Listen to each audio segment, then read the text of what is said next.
Hi everyone, this is going to be the 5th video in the series of videos provided to help you complete the final project Dream Library LibGuide.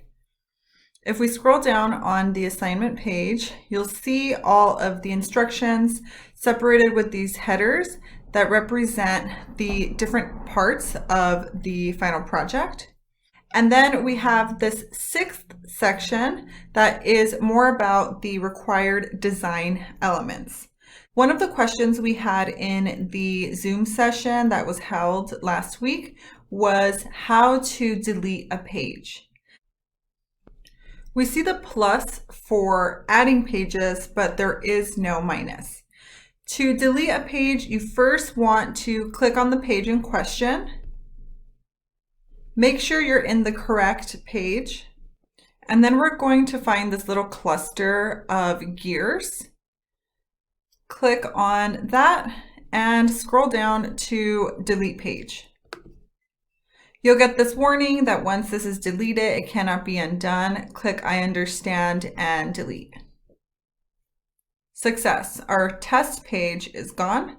I'll do this one more time because I do want to delete this other page. Make sure you're in that correct page. Gear icons, delete, confirm, success. Now, we did have a question about reorganizing some of the boxes on a page. For example, right now I have my welcome box at the top of the page and my mock library catalog search bar underneath that welcome. Let's say I'm deciding that I actually want to put my search bar right at the top. In order to do that, we're going to go back to the page kind of configuration menu, and we're going to reorder boxes. You're going to see this window, which is basically like a map of the current page. Find the box that you want to move. You're going to see they're represented by the title of the box. So I remember that my box with the mock library catalog search bar is titled Browse Our Collections. So I'm just going to grab that and drag it up. When we save that, this will take a second to refresh and you'll see that change happen here. Now let's say you wanted to actually move this box to your collections page instead of the home page. You can move boxes across pages. To do that, we're going to go back into page, reorder or move boxes again. And this isn't very obvious, but what you're going to do is grab the box that you want to move to another page and drag it into the page you want to move it to. It's completely up to you where you would like to place your search bar, but I would highly suggest that you do move this or add this to your home page so that your Dream Library users can access that search bar right when they land on the library homepage and not have to go searching for it. Okay, now since we're talking about this library catalog search bar, I do want to share with you all a very important function in LibGuides, and that's the ability to reuse an existing box. So you all have permission to reuse this exact box that I created for my Selena Quintanilla library and copy that into your LibGuide so that you don't need to find a search box, screenshot it, right? Upload a new image to your image library. You can just recopy this box exactly as it is. And I'll show you how to do that now. Let's take a look at the other example of a LibGuide that is a little less developed. I did this intentionally so that I would have something to demonstrate with. Even the title of the LibGuide hasn't been changed, so I'll change that now to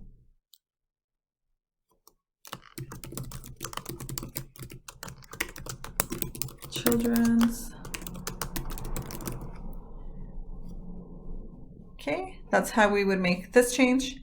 And then here on the home page, I'm going to show you how to reuse an existing box so that you can basically copy over a single box that contains that library catalog search bar.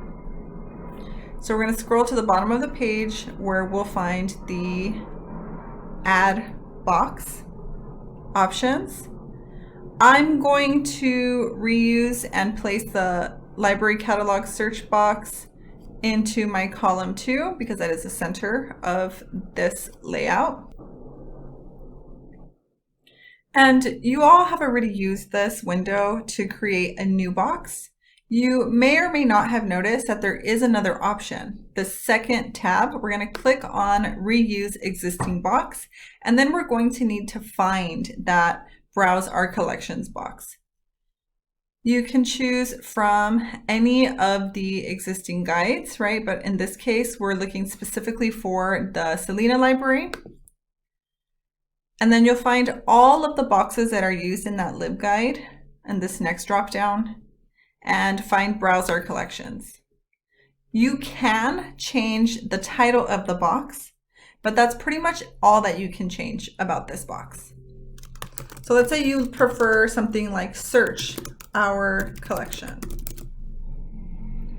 Position, I already know I want to put it at the top, so I'm also going to select the position now and save. We'll see that something changed here, and it added the new box with the new title. You'll see this statement in brackets that edit mode is disabled for mapped boxes. This is called a mapped box because it's just taking the contents of an existing box and placing it in your LibGuide. That's why you aren't able to edit it. That bracket won't show up in the actual LibGuide. We can check that on the preview screen. Next, we'll talk about how to change the colors of your tabs and your box titles. Okay, so to change the colors, you're going to find this guide layout menu box and select tab and box options. Here you'll see two different options. One is to change the colors of the tabs and the shapes. Another is to change the color of the boxes. So tabs refers to these blue menu items either going across if you use the tab layout, or these menu items that are going vertically if you used the side navigation menu option. So let's choose a color for the tabs that is not the default. I'll know that you went in and changed your color because the default shows up as blank. So let's choose inactive background, and that will show this color picker, which consists of a range of colors and then the different options from darker to lighter. So I'm going to look for something in the purple range to match the dress that Jenny Rivera is wearing on the homepage. And I'm going to place my crosshair right exactly at the point of the color that I want to choose.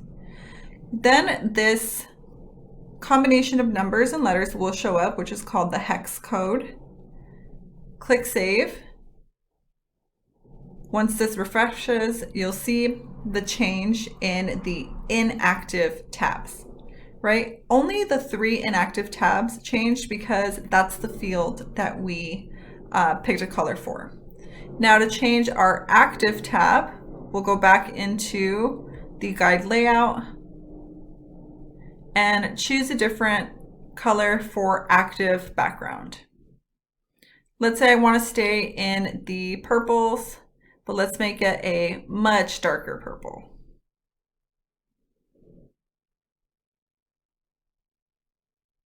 Almost black, and that's going to help your library website visitors distinguish between which tab is active and which tabs are inactive. Now that covers changing the colors of your tabs. We also want to change the color of our boxes. To do that, we're going to go right back in to the guide layout and use the second tab for box options. Let's choose a different color for the header background. And let's say I wanted that to match exactly the color of the inactive tabs. You can copy and paste the hex code and drop that under header background.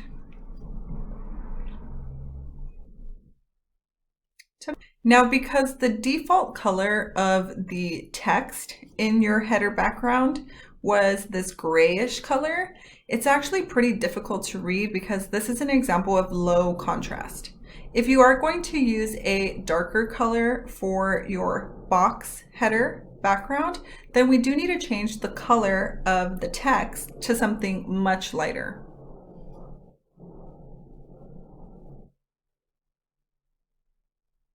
Here you'll see header font. Let's change that to as white as possible.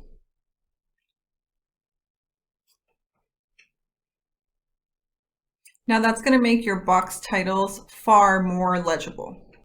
I mentioned the term low contrast a few seconds ago, and this refers to a very low difference in the light or dark qualities of two different elements on a web page, right? And so contrast is a very important issue when it comes to the accessibility of websites or any kind of web-based document.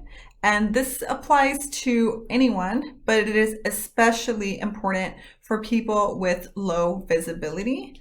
So I want to show you really quickly an example of a website with really great contrast. You can see on the Braille Institute's homepage that they are using almost completely all black text on a white background. That is an example of very high contrast. The color they do use in some of their text is dark enough that it shows very well against this white background. Whenever a dark button is used, then they change the color of the text to show a white font color to maintain a high level of contrast. When it comes to choosing a color for your LibGuide tabs and boxes, it really is up to you, your preference. It can match some of the themes of your library. It doesn't have to, but I do ask that you consider the importance of contrast. You can even check to see if your colors have the level of contrast that meets accessibility standards, and here's how you'll do it. First, let's go back into our guide layout, tab and box options. And let's check to see if this purple against white has enough contrast. We're going to copy the hex code and drop it into this website, which is the webaim.org accessibility checker. And then I'm going to paste the hex code for our kind of off-white color. Drop that in the first box and hit enter. The contrast ratio between our off-white and purple color is 5.19 to 1. The standard for meeting accessibility when it comes to color contrast is actually 4.5 to 1. So any number larger than 4.5 will meet accessibility standards. So our purple color against this white has enough contrast to be legible by people with low visibility. Let's say we stayed with that original gray color of the font. which was somewhere around here. Let's see if that would pass the accessibility check.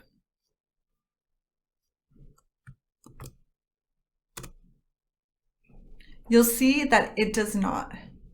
And the great thing about this accessibility checker is that it shows you examples of what this would look like on the web. And so you'll see that while this is close to 4.5, it really is starting to look a little bit washed out. Like we can't really see the difference. An extreme example of a color combination that would definitely not work would be something like this dark green for the font. And we can see what that looks like in the accessibility checker here. Very low contrast ratio and very difficult to see.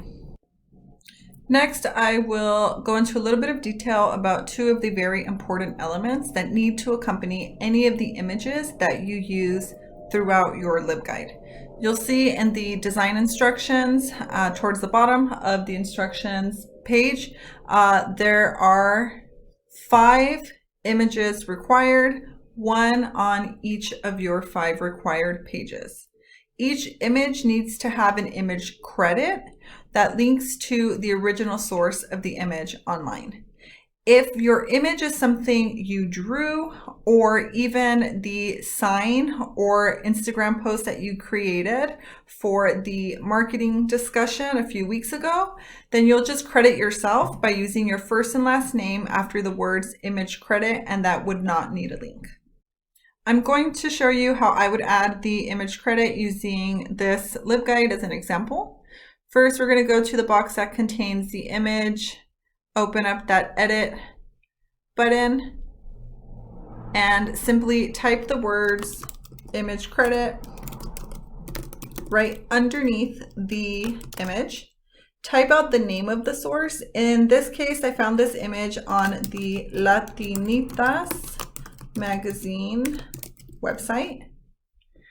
I'm going to grab the URL from that website and highlight the name of the source, click on this link option, and drop in that URL. You can leave the image credit like this, or if you'd like, you can center that. It looks a little nicer when you center it. Another important aspect of using images online is making sure that you include alternative text. Alternative text is the exact statement that a screen reader would read out to someone who has low vision or is vision impaired. So if we click on the existing image, right-click and select Image Properties, you'll see there is a space for alternative text. This also shows up when you add a new image, so you could type in the alternative text right at the point of adding the image to the page. Alternative text does not need the word screenshot. It just needs a description of what the image is. This is a pretty detailed description, but nothing more than a few words, and it doesn't need to be a complete sentence. It could be something like cats playing in a field of daisies. Okay. Make sure to save and close that. And if you have not yet added an image to your LibGuide, I did include the link for the LibGuide training video that covers adding images and mentions alt text. Okay, I think this video has gone long enough. If you have any other questions about color, contrast, moving boxes around, please feel free to reach out. I'm available via Canvas inbox. And if you want to schedule a one-on-one Zoom session with your questions, we can do that as well during office hours, Tuesdays and Thursdays from 4 to 6 p.m. Okay, I hope this helped, and best of luck moving forward with the final project. Bye.